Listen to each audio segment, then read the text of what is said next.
responding to one tweet from Daily Sunshine, Daily Sunshine says, can someone explain how this works? Why doesn't more crime result in people voting out those responsible for safety? How do these people stay in power in a democracy? I see that it works, but I don't understand from a logical standpoint how it works. Mike Cernovich says, Democrats do not have noble DNA. It's the real divide. Right-wing people want freedom and dignity, which is why, when we have political power, we don't use it. Utter folly. The left will live as bug men stacked on each other, pooping everywhere, needles in their arms. And he's right. So the issue is, and I think a really good example is the RNC chair, after losing and losing and losing, and just being so absurdly bad at running the show, they just reelect the same people over and over again. It's the definition of insanity. So I suppose the issue is, it's twofold. What Mike is saying is that Republicans don't use the power. Yeah. No, then you're going to lose. That's it. And the bug men are going to win. I feel like young conservatives that I talk to nowadays are more in line with values that the Freedom Caucus is talking about. And I think that you're going to see them become more and more isolated from the Republican leadership if they continue on the path they're on, right? If the leadership of the party continues to say, no, this is the way we've always done it, and we're going to continue to do it this way, they will see youth voters pull away from them. And I think, as we know, if you can't capture young voters, then you don't really have a future. I think in some ways, time is ticking on the old guard in the Republican Party, the same way it's ticking for the old guard in the Democratic Party. I mean, they are drifting in all kinds of crazy directions that they cannot keep up with. I think DeSantis is a perfect example. I'm really off the DeSantis train. I mean, I was big on DeSantis a year ago, and following the press conference he gave, just seeing how he's been handling everything that's going on in the press, I am moving further and further away from him, because more and more he represents to me what the failures of the Republican Party are. He should have got up in front when he was talking about, digital currencies, central bank digital currencies, and he's doing a lot of good things by being up to date with the problems we're facing, with the culture war, with economic issues. I respect that. That's a good thing. And when given the opportunity to be a leader, he said no, because he was scared. I think Ron DeSantis was scared. He was scared to say F you to the anti-Trump group for whatever reason. If he thinks he is going to win any voter from Trump by being weaker than Trump, he is completely wrong. And I'm looking at what Mike Cernovich said, and he made a great point that Republicans, or he said that the right want freedom and dignity, they won't use power. He's completely right. Just a bunch of cowards. And it's just every step of the way. The Democrats, let's talk about Ilhan Omar and Marjorie Taylor Greene. Marjorie Taylor Greene gets booted off her committees because a couple of years before she's elected, she posts some rambling, incoherent thing about space lasers funded by a Rothschild's bank. The media then spins that into anti-Semitism, and then she's booted from her committees because Republicans are cowards. Not all of them. Freedom Caucus, you guys are pretty good. But then you get Ilhan Omar, who makes these repeated statements in office, and then they're like, well, but let's not go be too hasty there. Let's just condemn all bigotry. And that's what ends up happening.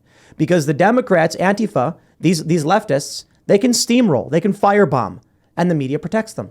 And Republicans are like, well, I would say something, but the New York Times will write a mean hit piece about me. So I'm like, oh, well, I don't know. That's why people wanted Trump, because Trump told the media to F off. And so they were like, there you go, you do that, do more of that. That's why I was really excited for pushing back on Kevin McCarthy when that whole fight happened. We did. As it relates to Omar, she was removed. She was voted off of her Foreign Affairs Committee. She was. After how many years? Eric Swalwell, he was removed off of Intel because of his relationship with Yum Yum. And Fong Fong. So Yum Yum. So he's gone.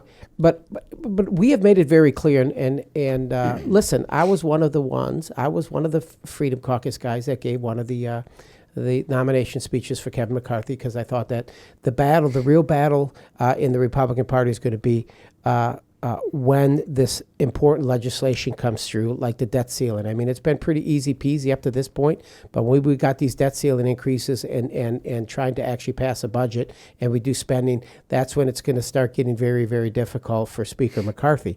And I just believe that right now, every decision that we make as the majority in the House of Representatives has to be in the best interest of getting the White House back in 2024. Because we're talking about, listen, we got a great plan, Texas.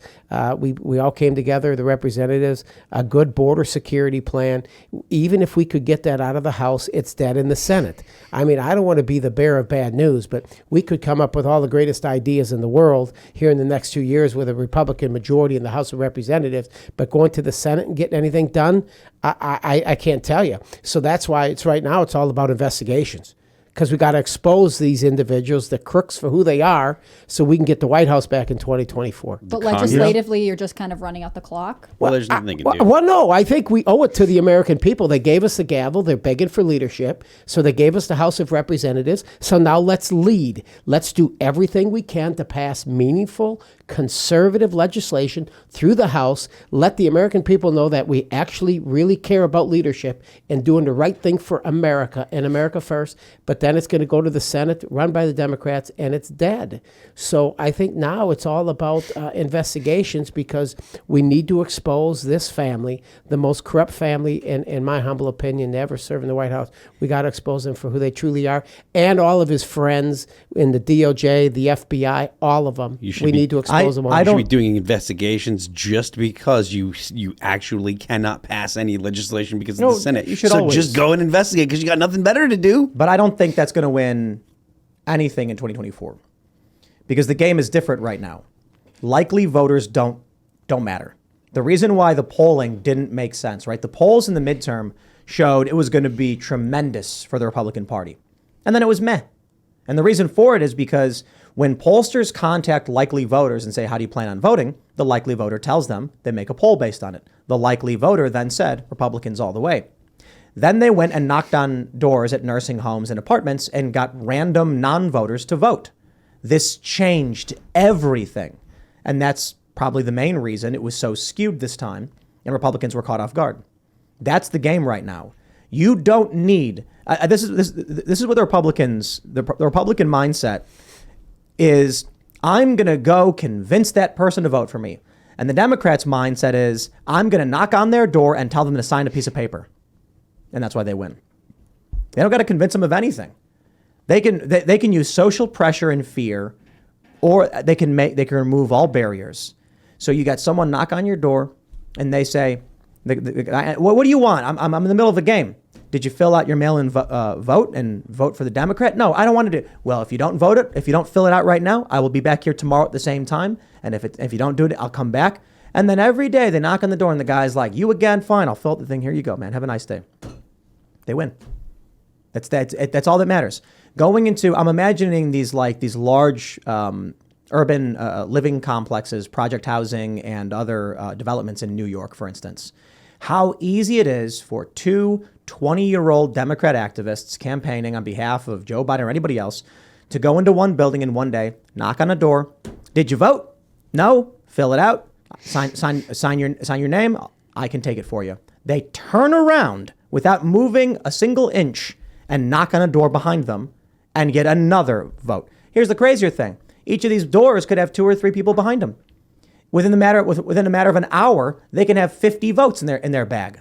Republicans can't do that because conservatives live in rural areas. You're going to go drive door to door. The closest neighbor to us will take you about 5 minutes to walk to. Or get in your car. So what's Republican? Oh, sorry. I haven't done the research on universal ballot, how many states just mail you a ballot. I don't think it's that many. I think there are some.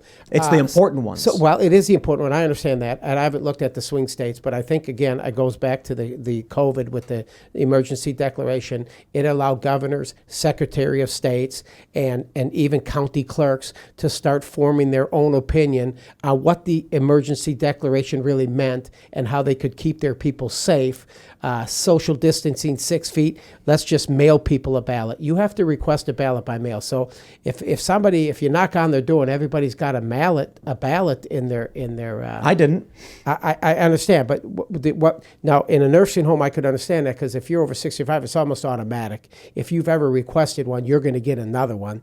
You shouldn't have to go and reapply every time. But the fact of the matter is that's where I believe, Tim. I believe that there was the fraud, because a lot of these ballots, there's documentation out there that said I never voted, but yeah, no, you did vote. No, I never. But But how many stories are you talking Well, about? I'm not. I'm just saying, But, where there's one, there's two, there's three. The point is the reason that the process that we have, Tim, we have to get control of, because it's not fair. It's been abused. You could say, well, the Democrats are better at it. Well, maybe they truly are, but there's still many Americans, and many of them on January 6th that came up to protest this thing. Many of us are concerned about the way this country runs elections, and we have to do something about it, because we lose the integrity of our elections. And I agree with that. But if you believe that the Democrats won in that way, you will lose again in 2024. Thanks for watching this clip from the Timcast IRL podcast. Hang out with us live Monday through Friday at 8 p.m. and become a member over at timcast.com for uncensored, members-only shows exclusive. Thanks for hanging out, and we'll see you all next time.